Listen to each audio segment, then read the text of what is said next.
नमस्कार, स्वागत है आप सभी का देवभूमि समाचार में। मैं आपके साथ निकिता कश्यप। बुलेटिन की शुरुआत करते हैं। पहली खबर देहरादून से है, जहां पर सबसे व्यस्त इलाकों में से एक राजधानी है, जहां पर राजपुर के रोड पर क्रॉस रोड मॉल के पास उस वक्त अफरा तफरी का माहौल बन गया जब एक बेकाबू कार ने दो गाड़ियों को जबरदस्त टक्कर मार दी और हादसा नैनीज के बेकरी के सामने का बताया जा रहा है, जहां आपको बता दें कि राजपुर रोड से आ रही तेज रफ्तार कार ने सर्विस चौक की तरफ से आ रही दो कारों को जबरदस्त टक्कर मार दी और जहां टक्कर इतनी भीषण थी कि आवाज सुनकर आसपास के लोग मौके पर ही पहुंच गए। जहां प्रत्यक्षदर्शियों का कहना है कि कार चालक नशे में था, तो वहीं टक्कर के बाद मौके से फरार हो गया है। तो वहीं बता दें कि पुलिस अब फरार चालक की तलाश में जुट गई है। आपको बताते चले कि इस हादसे में एक कार उत्तर प्रदेश में तैनात एक महिला अधिकारी की बताई जा रही है और जिसके पास उत्तर प्रदेश के पुलिस के सुरक्षा कर्मी भी मौजूद थे, जबकि दूसरी कार देहरादून के स्थानीय व्यक्ति की बताई जा रही है।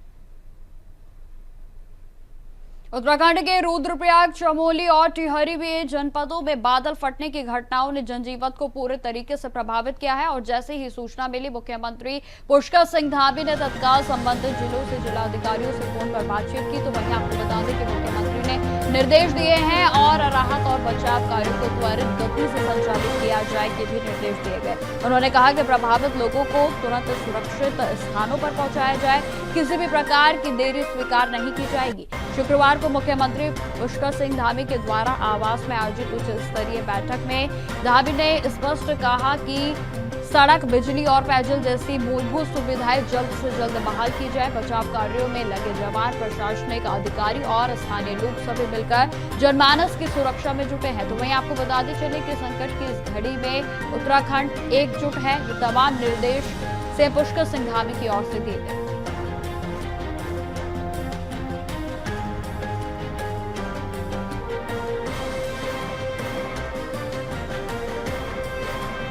इस खबर पर अधिक जानकारी के साथ संवाददाता अभय कैंतुरा हमारे साथ जुड़ गए हैं। अभय, जिस तरीके से लगातार उत्तराखंड में आपदाओं का दौर जारी है और एक तरफ जहां आपदाएं जो है लगातार सरकार के लिए चुनौती बन रही हैं, तो वहीं सीएम पुष्कर सिंह धामी के द्वारा लगातार समीक्षा बैठक की जा रही है। देखिए, इसे इस रूप में समझ सकते हैं कि उत्तराखंड में इस समय जो आसमान से बारिश बरस रही है, ये आफत की बारिश यहाँ पर बनकर आ रही है। जो जनता है उसका जनजीवन पूरी तरीके से अस्त व्यस्त होता हुआ नजर आ रहा है, क्योंकि लगातार हो रही बारिश के चलते जो आपदाएं हैं वो आपदाएं उत्तराखंड राज्य पर लगातार यहाँ पर आ रही है और सरकार की तरफ से हर संभव प्रयास किए जा रहे हैं कि इस आपदा की घड़ी में जो प्रभावित जो लोग हैं उनके दुख दर्द को यहाँ पर कम किया जा सके, उनको पूरी राहत पहुँचाने का काम वहाँ पर किया जा सके। अभी वर्तमान में कह सकते हैं कि टिहरी, उत्तरकाशी और चमोली तीन ऐसे जनपद हैं जहां पर देर रात बादल फटने की सूचना यहां पर प्राप्त हो रही है। जिला प्रशासन की तरफ से लगातार उन क्षेत्रों में, यानी जहां पर बादल फटे हैं, जो प्रभावित जो क्षेत्र है, उस क्षेत्रों में आपदा राहत के जो काम हैं उन कामों को तेज गति से करने का काम वहां पर किया जा रहा है। स्वयं मुख्यमंत्री पुष्कर सिंह धामी ने जब उच्च अधिकारियों के साथ बैठक की थी तो उन्होंने जिला अधिकारियों से भी वर्चुअल माध्यम से जुड़ने का काम यहाँ पर किया और जो इस समय जो हालात जनपदों में हैं आपदा के, उन हालातों को जानने का काम वहाँ पर किया गया। साथ ही मुख्यमंत्री की तरफ से जिला अधिकारियों को निर्देश यहाँ पर दिए गए कि जो प्रदेश में इस समय जो आपदाएं इस समय आई है, चाहे वो टिहरी का हो, चाहे रुद्रप्रयाग का हो या फिर चमोली का हो, यहाँ पर जो प्रभावित जो लोग हैं उनको हर संभव मदद देने का काम वहाँ पर किया जाए। जो सड़क मार्ग अवरुद्ध हैं उन सड़क मार्गों को खोलने का काम वहाँ पर किया जाए ताकि ज़्यादा से ज़्यादा आवागमन वहाँ पर शुरू हो सके। जो राहत सामग्री है या जो राहत बचाव के जो काम है वो तेज़ गति से उस क्षेत्र में किए जा सके। लेकिन जिस प्रकार से आसमान से बारिश बरस रही है तो ऐसे में समझा जा सकता है कि जो राहत बचाव के जो काम उन क्षेत्रों में हो रहे हैं उन पर बाधाएं उत्पन्न हो रही है और प्रभावित जो जनता है उन तक राहत पहुंचने में देरी होने का काम वहां पर हो रहा है। लेकिन ये कह सकते हैं कि मुख्यमंत्री की तत्परता के कारण जो हमारी राहत बचाव की जो टीमें वहां पर मौजूद है वो टीमें वहां पर लगातार राहत बचाव के काम तेज गति से वहां पर कर रही है। और अभी भी सबसे ज्यादा प्रभावित हुए हैं तो वो सड़कें प्रभावित हुई हैं और जहां 100 से ज्यादा ऐसी सड़कें हैं जो अभी तक भी पूरे तरीके से बहाल नहीं हो पाई हैं, तो उसको लेकर क्या कुछ तैयारियां प्रशासन की ओर से की गई है? क्या कुछ प्रक्रिया के अंतर्गत इन मार्गों को खोलने का प्रयास किया जा रहा है? देखिए निकिता, सबसे बड़ी बात यह है कि उत्तराखंड में इस समय जो बारिश हो रही है, उस बारिश के कारण जो भूस्खलन या फिर जो आपदा की घटनाएं वहाँ पर हो रही है, उससे 100 से ज़्यादा सड़कें अभी बंद हैं और उन बंद सड़कों को खोलने का काम जिला प्रशासनों के माध्यम से वहाँ पर किया जा रहा है। लेकिन जो चुनौती है वो चुनौती इस रूप में है कि लगातार जो बारिश हो रही है, उस बारिश से जो मार्ग अवरुद्ध है वो मार्ग वापस पुनः खुलने के बाद फिर अवरुद्ध होते हुए नजर आ रहे हैं। इसलिए लगातार जेसीबी मशीन के माध्यम से या जो वहाँ पर जो बीआरओ और पीडब्ल्यूडी विभाग की जो टीमें वहाँ पर काम कर रही है, उनके माध्यम से उन मार्गों को खोलने का काम यहाँ पर हो रहा है। इसके अलावा जो ये कह सकते हैं कि आपदा प्रभावित जो क्षेत्र हैं, उन क्षेत्रों में बड़ा जान और माल का नुकसान यहाँ पर हुआ है।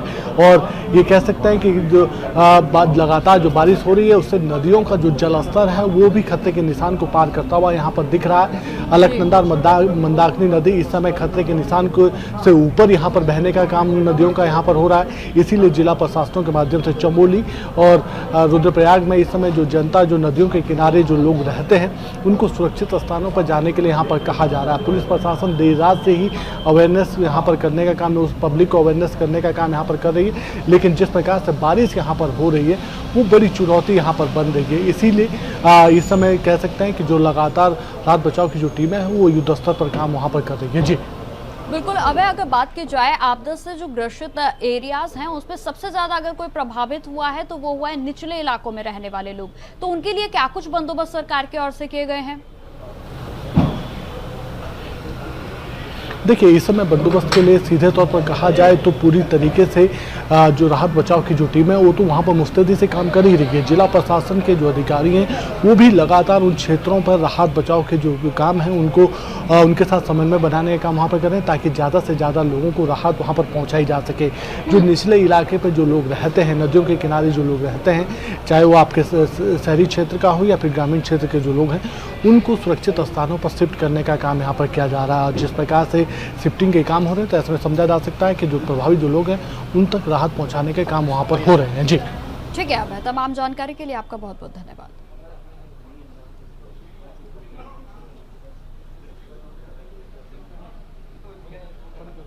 खबरों में आगे बढ़ते हैं। मुख्यमंत्री पुष्कर सिंह धामी ने हाल ही में देहरादून स्थित आवास पर पूर्व मुख्यमंत्री और महाराष्ट्र के पूर्व राज्यपाल भगत सिंह कोश्यारी से शिष्टाचार की भेंट की। आपको बता दें कि इस मुलाकात के दौरान मुख्यमंत्री ने राज्य के विभिन्न समसामयिक विकासात्मक मुद्दों पर चर्चा की। तो वहीं आपको बताते चले कि चर्चा के दौरान राज्य में चल रही योजनाओं, भविष्य के विकास की रूपरेखा, पर्यटन, रोजगार और शिक्षा के साथ साथ बुनियादी ढांचों से जुड़े विषयों पर भी गहन विस्तार से चर्चा की गई। मुख्यमंत्री कोश्यारी पूर्व मुख्यमंत्री कोश्यारी के अनुभवों का लाभ उठाते हुए उनके सुझावों को प्राथमिकता देने की बात सीएम पुष्कर सिंह धामी की ओर से कही गई। उन्होंने यह भी कहा कि वरिष्ठ नेताओं का मार्गदर्शन राज्य को आगे बढ़ाने में अत्यंत ही सहायक होता है। कोश्यारी ने यह भी कहा कि प्रदेश के सतत विकास के लिए सरकार के द्वारा किए जा रहे प्रयासों की सराहना करते हैं।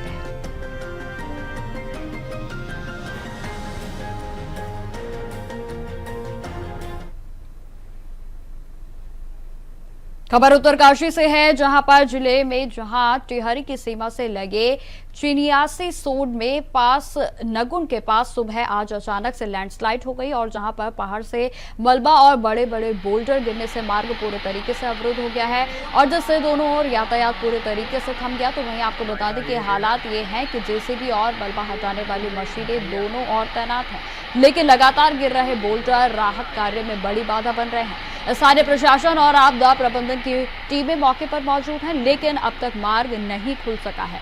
आपको बताते चले कि यात्रियों को सलाह दी गई है कि वे फिलहाल इस मार्ग से बचें और वैकल्पिक रास्तों का ही उपयोग करें। फंसे हुए लोगों को सुरक्षित स्थानों पर पहुंचाने की कोशिश भी लगातार जारी है। तो जानकारी देते चले कि प्रशासन लगातार स्थिति पर नजर बनाए हुए हैं, लेकिन पहाड़ी इलाकों में भारी बारिश और लैंडस्लाइड के कारण चुनौतियां पूरे तरीके से बनी हुई हैं, जहां उत्तरकाशी टिहरी सीमा पर लैंडस्लाइड हो गई है और जिसके बाद लगातार प्रशासन की ओर से रास्ते को खोलने का काम किया जा रहा है।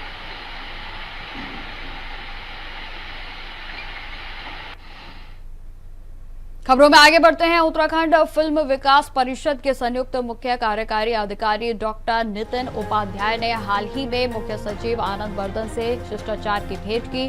आपको बता दें कि परिषद की गतिविधियों से अवगत कराया गया है और इस अवसर पर मुख्य सचिव ने प्रदेश में फिल्म निर्माण से जुड़े इकोसिस्टम को मजबूत करने की दिशा में भी ठोस कदम उठाने की आवश्यकता पर बल दिया। आपको बता दें कि उन्होंने सुझाव दिया है कि भारत सरकार के सहयोग से एक राष्ट्रीय स्तर का फिल्म महोत्सव आयोजित करने का प्रस्ताव तैयार किया जाए और जिससे कि उत्तराखंड को राष्ट्रीय और अंतर्राष्ट्रीय फिल्म मानचित्र पर एक प्रमुख स्थान मिल सके। साथ ही उन्होंने दूरस्थ पर्वतीय क्षेत्रों में कम लागत वाले सिनेमा हॉल्स में स्थापना की संभावना को जताते हुए उन्हें तलाशने और स्थानीय युवाओं व कलाकारों को अधिक से अधिक अवसर देने की दिशा में कार्य करने का भी निर्देश दिया। आपको बताते चले कि डॉक्टर उपाध्याय ने मुख्य सचिव को राज्य के फिल्म नीति के क्रियान्वयन की स्थिति से भी अवगत कराया। उन्होंने कहा कि फिल्म निर्माण की अनुमति की प्रक्रिया को आसान और पारदर्शी बनाने के लिए पहले से ही सिंगल विंडो सिस्टम संचालित है।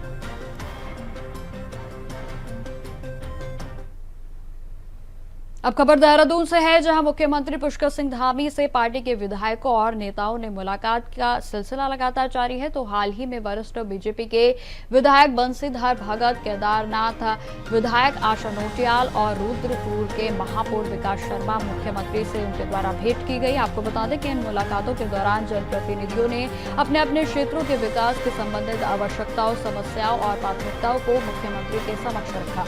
उन्होंने सड़कों, स्वास्थ्य सेवाओं, शिक्षा, पेयजल और अन्य बुनियादी ढांचों से जुड़े हुए योजनाओं पर भी चर्चा की है। तो वहीं आपको बता दें कि मुख्यमंत्री ने सभी को आश्वस्त किया है कि राज्य के विकास के लिए कार्यों को प्राथमिकता देते हुए जनता की अपेक्षाओं पर खरा उतरने का प्रयास किया जा रहा है। उन्होंने जनप्रतिनिधियों से निरंतर संवाद बनाए रखने की भी अपील की ताकि क्षेत्रीय समस्याओं का समयबद्ध तरीके से समाधान किया जा सके।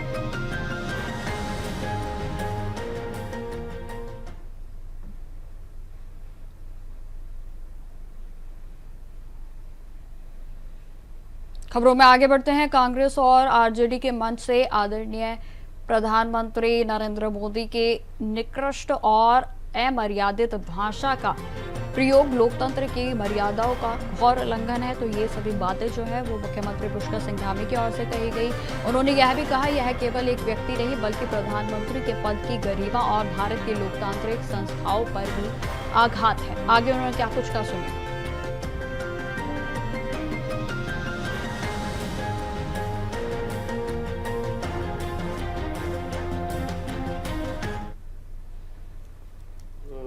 आरजेडी की तथाकथित वोट अधिकार यात्रा के मंच से जिस प्रकार से दो शहजादों ने जिस प्रकार से उनके मंचों से देश के प्रधानमंत्री आदरणीय नरेंद्र मोदी जी की दिवंगत पूज्य माता जी को गाली दी गई है, वो घोर निंदनीय है। उसकी जितनी भर्त्सना की जाए वो कम है।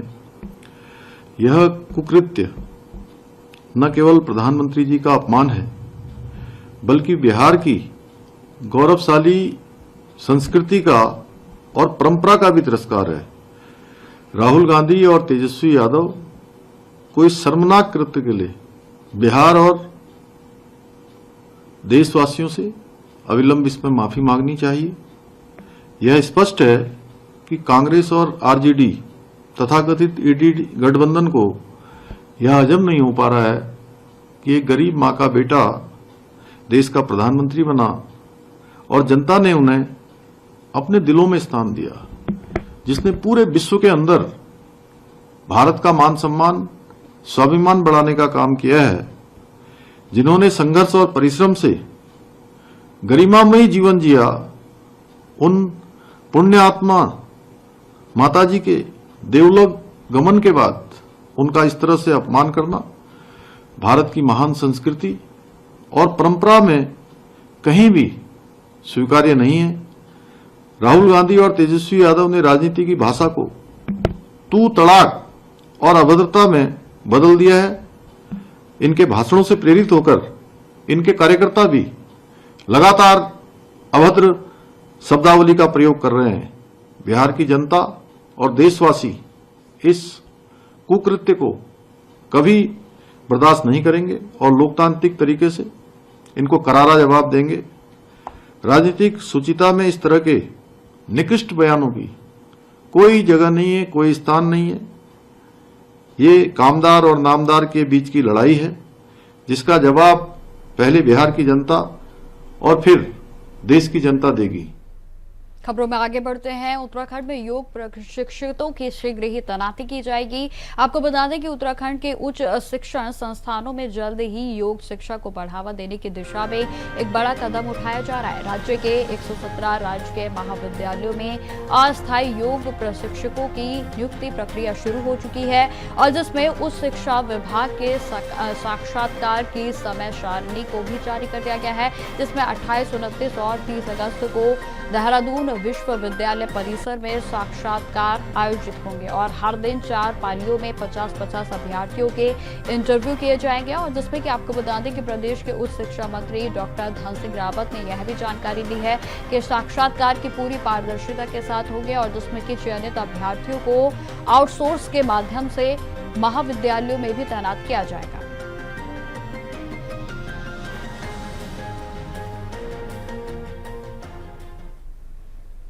खबरों में आगे बढ़ते हैं। देहरादून, चमोली और रुद्रप्रयाग जिलों में बादल फटने की घटना सामने आने के बाद स्थिति पूरे तरीके से गंभीर बनी हुई है और जिसमें कि मुख्यमंत्री पुष्कर सिंह धामी ने इस आपदा को लेकर सोशल मीडिया के माध्यम से जानकारी साझा करते हुए बताया कि राज्य सरकार पूरी तरीके से सतर्क है और राहत और बचाव कार्यों के जो काम है वो तेजी से उन्हें किया जा रहा है और जहां पर मुख्यमंत्री लगातार संबंधित अधिकारियों के संपर्क में हैं और आवश्यक दिशा निर्देश भी दिए जा रहे हैं। उन्होंने जिलाधिकारियों को निर्देशित किया है कि प्रभावित क्षेत्रों में तुरंत ही राहत पहुंचाई जाए और जनहानि को रोकने के लिए हर संभव प्रयास किया जाए। आपदा सचिव भी स्थिति पर पूरे तरीके से नजर बनाए हुए हैं और लगातार फील्ड से अपडेट भी ले रहे हैं।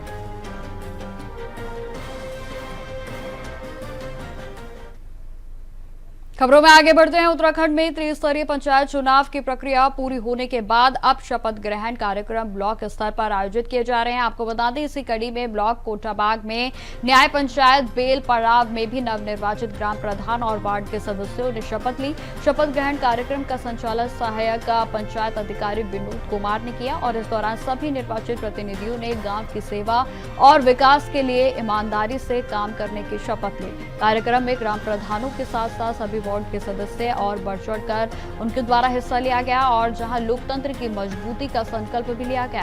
हालांकि आपको बताते चले कि कुछ ग्राम सभाओं में अब भी वार्ड के सदस्यों का नामांकन नहीं हो सका है और जिस कारण वहां यह प्रक्रिया अभी लंबित है। प्रशासन ने जल्द से जल्द शेष रिक्त स्थानों पर भी कार्रवाई के संकेत दिए हैं ताकि पंचायत स्तर पर विकास कार्यों में कोई भी बाधा न आए। मुझे सामर्थ्य दे। अब खबर कालाडूंगी से है, जहां पर कई वर्षों से चल रही अनियमितताओं के चलते ग्रामीणों में काफी आक्रोश देखने को मिल रहा है। आपको बता दें कि ग्राम सभा पतलिया के ग्रामीणों के द्वारा आज खंड विकास अधिकारी के माध्यम से मुख्य विकास अधिकारी और अन्य सभी प्रदेश के विभागों व मुख्यमंत्री को पत्र भिजवाए गए हैं और इस मामले की निष्पक्ष जांच और दोषियों पर उचित कार्रवाई करने की मांग की गई। आपको बताते चले कि ग्रामीणों का आरोप है कि मनरेगा में विकास खंड कोटाबाग में बहुत सारी नियमितताएं है और जहां पर जिनकी उचित जांच की जाए, जहां पर दोषियों पर कार्रवाई भी की जाए। तो आपको बता दें कि इसमें तमाम अनियमितताएं हैं और जिसके चलते ग्रामीणों में इस समय रोष देखने को मिल रहा है। ग्रामीणों ने पूर्व प्रधान व प्रधान के पति पर भी अनियमितताओं का आरोप लगाते हुए कार्रवाई की मांग की है।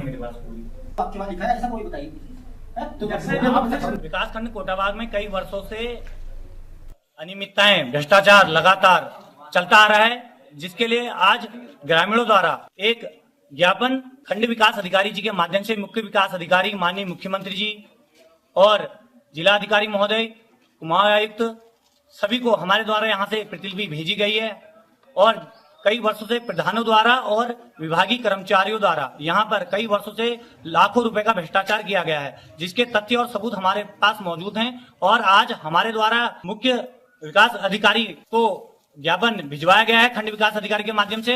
हमारा यह मानना है कि इस पर उचित कार्रवाई की जाए और जांच की जाए। उन्होंने अपना ज्ञापन विकास कार्यालय में दिया है और इसमें जो भी समुचित कार्रवाई होगी वो आगे की जाएगी और तब तक के लिए हम उसे आगे कार्रवाई के लिए भेज देंगे। उसकी जो गाइडलाइंस है उसके अकॉर्डिंग जो भी व्यक्ति हमसे काम मांगता है और अगर वो उसका जॉब कार्ड धारक है। खबर देहरादून के डोईवाला क्षेत्र से है, जहां से एक दर्दनाक खबर सामने आई है। आपको बता दें कि दुधली क्षेत्र के सुसवा नदी के पास सुबह के समय 8 साल के एक मासूम बच्चे का शव मिला है, जिससे इलाके में हड़कंप मच गया। तो वहीं जानकारी के अनुसार बच्चा कल शाम अपने दोस्तों के साथ खेलते हुए पानी में बह गया था। परिजनों ने रात भर उसकी तलाश की, लेकिन उसका कोई भी सुराग नहीं मिल पाया। और आज सुबह जब स्थानीय लोग खट्टा पानी के पास पहुंचे तो उन्होंने सुसवा नदी के में बहते हुए एक शव को बहते हुए देखा और जहां पर तुरंत सूचना पर क्लाइमेट टाउन थाने की पुलिस को भी जानकारी दी गई और जहां पर स्थानीय लोगों के मदद से शव को नदी से बाहर निकाला गया। आपको बता दें कि कुछ ही देर में बच्चे के परिजन भी घटनास्थल पर पहुंच गए, जहां शव की पुष्टि की गई। तो बताते चले कि मासूम की मौत से परिवार के बीच कोहराम मच गया है। तो वहीं पुलिस ने शव को कब्जे में लेकर आगे की कानूनी कार्रवाई शुरू कर दी है। घटना के बाद पूरे क्षेत्र में शोक की लहर है। तो वहीं सुसवा नदी में 8 साल के बच्चे का शव मिलने से हड़कंप मच गया।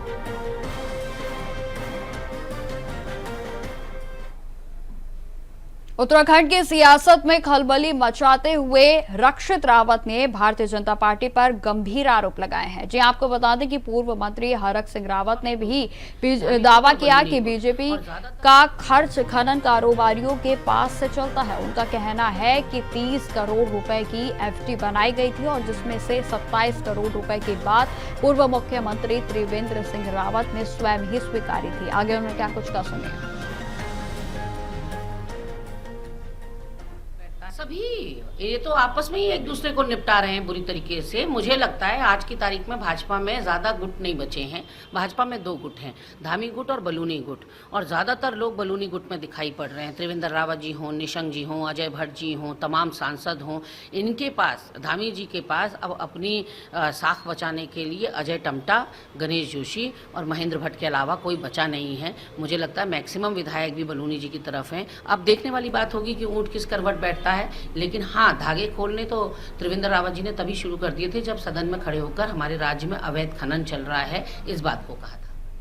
खबर देहरादून से है, जहां 31 अगस्त को उत्तराखंड में 2 अहम परीक्षाएं आयोजित की जाएंगी, जिसमें हजारों अभ्यर्थी हिस्सा लेने जा रहे हैं। आपको बता दें कि प्रशासन ने परीक्षा को निष्पक्ष और शांतिपूर्ण ढंग से कराने के लिए पुख्ता इंतजाम किए हैं, जिसमें कि पहली परीक्षा UKPSC की सिविल JJ की होगी और जिसमें कि आपको बता दें कि प्रीलिम्स और जिसमें कि 8,314 अभ्यर्थी शामिल होंगे और जिसमें कि आपको बता दें कि दूसरी परीक्षा UKSSC की समूह ग भर्ती परीक्षा होगी और जिसमें 9,462 अभ्यर्थी प्रतिस्पर्धा में हिस्सा लेंगे। आपको बता दें कि इन सभी परीक्षाओं के लिए देहरादून में कुल 41 परीक्षा केंद्र बनाए गए हैं और जहां सेक्टर मजिस्ट्रेट और केंद्र के व्यवस्थापक तैनात किए गए हैं और जिसमें कि पूरे तरीके से पुख्ता इंतजाम प्रशासन की ओर से पूरे कर दिए गए हैं।